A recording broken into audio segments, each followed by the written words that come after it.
This is 19th century Vietnam, a feudal state with a butt ton of valuable natural resources. Hey Vietnam, do you mind if we colonize you and steal all your resources? The Vietnamese did mind, but the French colonized them anyways. France went to the powerful landowners and was like, how about you keep your power and privileges, but you help us keep everyone under control? This was a sweet deal for the French, who got rich of Vietnamese resources, but the Vietnamese people benefited very little. Only 25% of them could read, and 90% lived in poverty working for large landowners, French farms or factories. A young Vietnamese called Wen Sinh thought that this was deeply uncool, and in 1911 left for France to get an education. There he came across the works of Marx and Lenin, who described that in a capitalist system, the landowners and wealthy individuals would team up to systematically oppress the workers and poor farmers, and that powerful capitalist nations relied on the exploitation of the resources from underdeveloped nations to sustain their way of life, and that thus the only way to end imperialism and the colonialism that came with it was to end capitalism itself. This made a lot of sense to young Wen, who became a big fan. In 1919, after the end of World War I, he contacted American President Woodrow Wilson's team in Versailles and gave them a petition asking for help in turning Vietnam independent. The request was ignored. At the same time, independence movements were growing in Vietnam. Although they were led by the Communist Party, they had wide support from people who wished to see a free Vietnam. In 1930, workers at a Michelin plant in Phu Dien went on strike to protest their terrible working conditions. The French brutally crushed the strike and executed the leaders by guillotine. The movement was interrupted when Massageman decided to invade Poland and then France, which severely limited France's ability to manage its colonial empire. Yoink, said Japan, immediately taking over Vietnam and its resources. Although they too were brutal in their occupation, the Japanese victory over the French sent a clear message. The Europeans were not invincible. Wen returned to Vietnam and took on the name Ho Chi Minh. He then founded the League for an Independent Vietnam, or Viet Minh for short, and soon began guerrilla warfare against the Japanese occupiers. Who is this? I'm the OSS. The what? The predecessor to the CIA? Oh, you should have just said that. Listen, I heard you're fighting the Japanese. We are fighting the Japanese too. Wouldn't it be like super cool if we fought them together? How do I know I can trust you? I'll give you tons of weapons. You son of a bee. I'm in.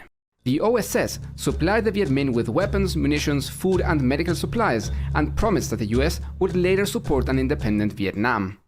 The fighting was devastating for the Vietnamese, and in late 1945, Japanese appropriation of rice farms, accompanied by floods and poor weather conditions, led to a terrible famine that caused the death of between 1 and 2 million Vietnamese. The Viet Minh did their best to help, often stealing food from the occupiers and distributing it among the starving villagers, saving countless people and gaining incredible amounts of support. After Japan surrendered, Vietnam was finally free. So on September 2nd, Ho declared the Democratic Republic of Vietnam. He was reportedly a huge fan of the US, even having a picture of George Washington and a copy of the US Declaration of Independence on his desk. He even sought the advice of an OSS officer in framing the Declaration of Independence. The Vietnamese Declaration begins with, "All men are created equal. They are endowed by their Creator with certain unalienable rights. Among these are life, liberty, and the pursuit of happiness." Sounds familiar? Wow, that is so moving. You totally made me reconsider my stance on colonialism. Really? No. The moment Allied forces left the country, the French army began retaking Vietnam. They recognized the DRV above the 17th parallel, but demanded it became part of the French Union. Okay, let's agree that Cochin China will get to vote on whether to unite with me or join the French Union. Deal? Deal. What are you doing? Oh, Cochin China is joining the French Union, but we just agreed I have no idea what you're talking about. Negotiations broke down. The Viet Minh wanted nothing short of Vietnamese independence, while the French were unwilling to lose control of their former colony. By December 1946, violent skirmishes broke out across the border, and the French attempted to reoccupy the north by force. But the north resisted.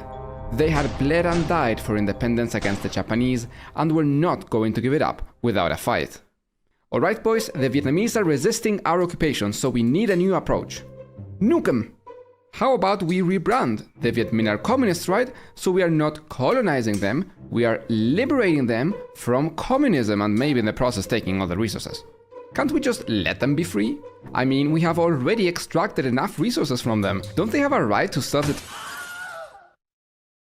You. Let's go with your idea. The French returned the former Emperor Bao Dai to Vietnam from Hong Kong and recognized him as the leader of the Republic of Vietnam. Bao Dai received support from the upper classes of Vietnam, and the war turned into a civil war. In 1949, Mao Zedong came to power in China. Whatever Vietnam needs and China has, we will provide. He recognized the DRV as an independent country and began sending tons of weapons and munitions to Vietnam and even helped train their fighters. China had its own reasons to help Vietnam. After all, they were seeing an anti-communist crusade just a few miles from its own border, and they were getting a little nervous. For them, defending Vietnam was not just about defending a fellow communist country, it was a matter of national security. What's that? Harry Truman is now president of the United States, and he is really scared that communism will take over the world. So he gave Western Europe a bunch of money so that they would depend on them and not the USSR. He then founded NATO and in 1950 joined the war in Korea. Well, if you want me to join your Russia club, you'll have to help me against the Vietnamese. Deal? Truman didn't need much convincing, and by the early 1950s, the US was paying for 80% of the French expenses. American support got to the point that the French Air Force was mostly comprised of American planes. The war in Indochina became France's #1 dollar-earning export. But it didn't have to be like this. In 1945 and 46, Ho Chi Minh had written at least 8 letters to President Truman asking for his help in bringing the matter of Vietnamese independence to the United Nations. Despite the fact that Ho Chi Minh and his followers had worked closely with the Americans against Japan, and despite the fact that Ho was much closer to the US than to the USSR, the Americans didn't answer any of the letters and instead sided with the French. Ho was, after all, a communist, and ho, he had to go. When the war began, the French controlled most of the large cities in South Vietnam, where the rich elites granted them full support. But the Viet Minh controlled the countryside. The war was brutal and bloody, and neither side was making real progress. Hey, how about we talk this out? Okay, but let me ask my mom first. Mom, can I go to peace negotiations with North Vietnam? Well, I don't know, did you kill all the commies yet? No, but you can go to peace negotiations after you kill the commies, okay? The US threatened to withdraw all economic and military aid if France even negotiated with the Viet Minh, so the French delegation never arrived. Despite American aid, the guerrilla warfare was incredibly costly for the French, and their grip on Vietnam loosened year after year. Bao Dai was an absent leader and little more than a French puppet. There was low morale and chronic desertions within South Vietnam's army, and even in France, the conflict was becoming very unpopular. To turn things around, the French came up with a plan to force the Viet Minh into an open battle where they believed the superior military would prevail. In 1953, they airlifted troops to a valley called Dien Bien Phu to cut the communist supply lines. The fighting was so fierce and the losses so terrible that even the Viet Minh began to lose morale. Even if they defeated the French at Dien Bien Phu, the Viet Minh knew they couldn't kick the superior French military out of Vietnam, and the French were aware that they could never take control of the countryside. Finally, both sides decided to meet in Geneva to negotiate, but they both wanted to be in as good a position as possible on the ground before negotiations started. The Viet Minh gathered their anti-air artillery in the hills around the valley and sieged the base for months. Their camouflaged cannons were incredibly hard for the French to spot, and they harassed the French air supply with virtual impunity. With their forces at Dien Bien Phu cut off from the rest of their army, the French realized that they had put their head into a noose. On March 13, 1954, the Viet Minh began a direct assault. They used their cannons to weaken the French defenses and dug tunnels to get as close as possible before storming the base. The Viet Minh took terrible casualties, but slowly they took over the base. The French desperately pleaded to the US for aid, hoping for a direct intervention. President Eisenhower, another firm believer in the domino theory, considered several possibilities to help them. Nuke 'em! Stop suggesting that! Eisenhower considered joining the war, but a military assessment determined that the US would have to commit at least 500,000 military personnel just to stabilize the situation. Knowing that the American public wouldn't support another war in Asia so soon after Korea, he decided against it. After months of fighting, the French surrendered at Dien Bien Phu on May 7th. The next day, negotiations began in Geneva. Vietnam would be divided at the 17th parallel with a demilitarized zone on both sides. Ho Chi Minh would keep control of the north and Bao Dai of the south. Vietnamese people would have freedom of movement between north and south for 300 days to choose where they wanted to be. Neither North nor South Vietnam could receive outside military help. An international commission comprised of Canada, Poland, and India would supervise elections in 1956 to choose if the Vietnamese people wanted to unify under Ho Chi Minh or Bao Dai. All things considered, the deal was quite good for the French, as it allowed many of its economic interests, such as the Michelin rubber plantation, to continue operating. But the Viet Minh were disappointed. They wanted a united Vietnam, nothing less.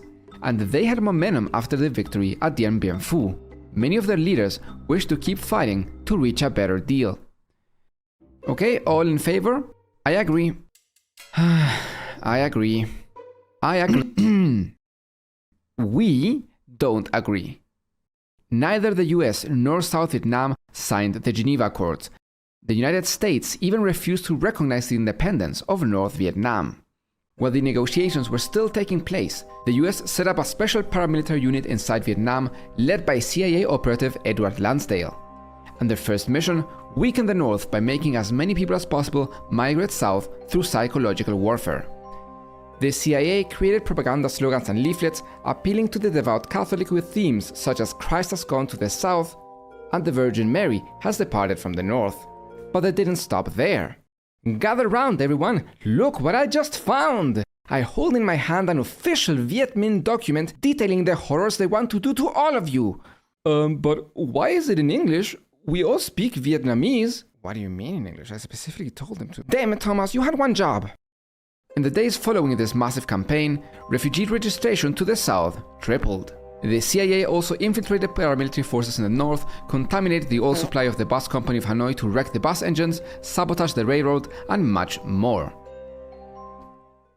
Just 4 days before the reunification election, Prime Minister Vo Dinh Diem of South Vietnam issued a statement making it clear that he had no intention of carrying them out. Come on, man, we had an agreement. No. Diem, just like Eisenhower, knew that Ho Chi Minh would easily win any national election. Eisenhower wrote in his memoirs, "I have never talked or corresponded with a person knowledgeable in Indo-Chinese affairs who did not agree that had elections been held as of the time of the fighting, possibly 80% of the population would have voted for the communist Ho Chi Minh as their leader." So, the Eisenhower administration ensured that Diem postponed the elections as long as possible. This was only possible due to the threat of US intervention. Without it, the South could have never refused the elections without being immediately overrun by the Viet Minh armies. The US justified their support for Diem by claiming that elections wouldn't be free, but that didn't really make any sense. Ho was so popular that he didn't need to resort to fraud to win elections, and besides, the United Nations and an international control commission set up by the Geneva Accords had already agreed to supervise the elections. In the end, the elections for unification never took place, and Vietnam remained divided. In the north, the communists implemented land reform and collectivization. They also repressed class enemies, killing several thousand people. Ho Chi Minh later admitted that they had gone too far and gave some of the land back. Still, the reforms were a success. Food production increased by 60% and the economy surpassed its peak under French rule. It also made the party incredibly popular. At the same time, the South was in political turmoil, filled with powerful warlords and religious factions clashing for power. President Eisenhower chose Diem as the man to build South Vietnam around. In 1955, Diem challenged Bao Dai for leadership and heavily rigged the votes. Just go for like 60%, we don't wanna be too obvious. You promise to be discreet? Yes, absolutely very discreet. No one will suspect a thing. And the winner of the election is Wu Din Diem with, whoa, 98.2% of the votes. Thank you, what a surprise. I want to thank everyone who totally voted for me, and those who didn't, watch it. No, seriously, I'm coming for you, communist and you. Diem immediately imprisoned 20,000 political opponents, many of whom he inaccurately accused of being communists, and in complete violation of the Geneva Accords, the US sent 350 military men to Saigon to begin building up its military. By 1959, the country was still divided, and Ho Chi Minh and his party really didn't like that. To them, it appeared that the only thing the war had achieved was to replace their French colonizers for American ones. Okay guys, we need to do something about those pesky Americans. We've had enough wars, let us focus on the North first. Let's become prosperous and successful. That will inspire our comrades in the South to join us. Yeah, right, the Americans will never allow it. We all know that they have one goal, to destroy us and everything we believe in. Well, what do you propose then? We go for the South first. We will show them our peaceful ideas and way of life. By force. The Viet Minh went with this guy's idea and formed the National Liberation Front, a formal political face for the insurgency they were sponsoring in the South. Their military arm became known as the Liberation Army of South Vietnam. President Diem dubbed them Vietnamese Communists, or Viet Cong. The Viet Cong began assassinating Saigon government officials and ambushing government troops. They had so much control over the countryside that they often functioned as a shadow government. To supply their fighters in the south, the North built a massive network of supply routes that went from North Vietnam through Laos and Cambodia and into South Vietnam. This was the beginning of the Ho Chi Minh Trail. Diem was quickly losing control over South Vietnam. The new US President John F. Kennedy increased military aid from 700 to 16,000 military personnel by the time he was assassinated. He also gave them millions of dollars and logistical and air force aid that allowed the South Vietnam Army to expand to 200,000 strong. On January 2, 1963, the South attacked the Viet Cong position around the village of Ap Bac and got pummeled. 3 Americans died in the fighting. In the meantime, Diem was becoming increasingly unpopular. He was a devout Catholic and continuously favored pro-Catholic policies, going so far as banning the public display of the flag of other religions. And if this was not bad enough, the law came into effect right on a Buddhist holiday. This led to massive demonstrations which were brutally suppressed, which led to even more protests, during which a Buddhist monk immolated himself. Diem's sister-in-law, who had the role of First Lady, openly mocked the dead monk. Let them burn and we shall clap our hands. If the Buddhists wish to have another barbecue, I will be glad to supply the gasoline and a match. This was too much for the US ambassador in Vietnam, who determined that Diem had become a liability. The US then supported a coup that ended up killing Diem. Kennedy was assassinated a few weeks later, and Lyndon B. Johnson became president. The Viet Cong exploited the power vacuum and increased aggression in South Vietnam. They even sank an American ship moored on the Saigon River. During a storm on August 4th, US ships at the Gulf of Tonkin claimed to be under attack by the North Vietnamese while in international waters. As a response, Congress authorized the Gulf of Tonkin Resolution, which allowed President Johnson to increase military presence in Vietnam. We now know that there was no real attack on US ships, but whether it was an honest mistake due to a system malfunction or if it was a deliberate lie to escalate involvement in Vietnam remains unknown. It is now 1965, and the Pentagon estimated that there are between 20 and 100,000 Viet Cong and North Vietnam soldiers present in the South. LBJ wanted to avoid an escalation with China and the Soviet Union, so he decided to start out with small attacks and increase the strength as needed. To intimidate the North into surrendering, LBJ authorized a series of bombing raids just north of the 17th parallel. Then, in Operation Rolling Thunder, American planes bombed key military infrastructure. Hey, I know that you guys are kind of getting wrecked by our airstrikes, so I'll offer you a deal. I'll call off Rolling Thunder and initiate a massive aid deal for the North if you agree to stop supporting the Viet Cong and recognize the South as an independent, non-communist state. Okay. Wait, really? No. Rolling Thunder failed to achieve its goal.